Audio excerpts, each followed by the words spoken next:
আসসালামু আলাইকুম। আশা করি আপনারা ভালো আছেন। এই যে গোপালগঞ্জে ঘটে যাওয়া যেই ঘটনা, যেখানে এনসিপি বিপদে পড়েছিল, যেখানে নিশ্চিতভাবে ৯ জন মানুষকে হত্যা করেছে সেনাবাহিনী মূলত। এবং জানি না ২-১ জন কি পুলিশের গুলিতে মরেছে কিনা, বাট বেশিরভাগই নিশ্চিতভাবে সেনাবাহিনীর গুলিতে মরেছে। এখান থেকে কি বোঝা যাচ্ছে? আমাদেরকে একটু ভালোভাবে চিন্তা করতে হবে যে আসলে কী ঘটতে যাচ্ছে বা কী ইঙ্গিত বহন করে। প্রথমত গোপালগঞ্জ টোটাল জনসংখ্যা ১২ লাখ মানুষ। গোপালগঞ্জের টোটাল জনসংখ্যা ১২ লাখ। এই ১২ লাখকে ঠেকাতে আর্মার্ড ভেহিকল গেছে। এই ১২ লাখ এর ভেতরে সবাই তো আর মাঠে নেমে আসেনি, বা সবাই তো আন্দোলনে নামেনি, তবে একটা সিগনিফিক্যান্ট নাম্বার নেমেছে। এবং তাদেরকে ঠেকাতে এবং এনসিপির মুষ্টিমেয় কিছু নেতাদেরকে ঠেকাতে সেখানে আর্মার্ড ভেহিকেল গেছে, সেখানে সেনাবাহিনী গেছে, পুলিশ যথেষ্ট হয়নি। ৯ জনকে গুলি করে হত্যা করা হয়েছে।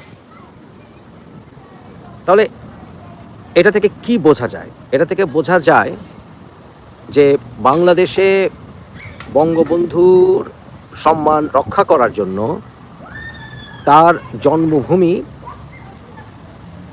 দুর্গে পরিণত হয়েছে। এখন সেখানে কারফিউ দেওয়া হয়েছে, কারফিউ চলমান। মানে গোপালগঞ্জের মতো একটি ছোট্ট জায়গাকে নিয়ন্ত্রণ করতে হলে আর্মিকে অলরেডি কারফিউতে চলে যেতে হয়েছে, ৯ জনকে গুলি করে হত্যা করতে হয়েছে। এটা সরকারের আওয়ামী লীগ ছাড়া কোনো নির্বাচন গ্রহণযোগ্য না হওয়া এবং যাকে একজন বললেন যে মৃতের সংখ্যা ছাড়িয়ে গেছে, এবং বিএনপির অসারতা নত জানু নীতি প্রমাণিত হয়েছে। বিএনপি আদর্শ থেকে সরে গেছে, জিয়ার আদর্শের ছিটা ফাটাও নাই, এটাও প্রমাণিত হয়েছে। বাংলাদেশের স্বাধীনতার সার্বভৌমত্ব, ৭১-এর স্মৃতি এবং আমাদের দেশের প্রতিষ্ঠার যেই ইতিহাস, সেগুলো রক্ষা করার ক্ষেত্রে বিএনপি টোটাল ব্যর্থ, এটা প্রমাণিত হয়েছে।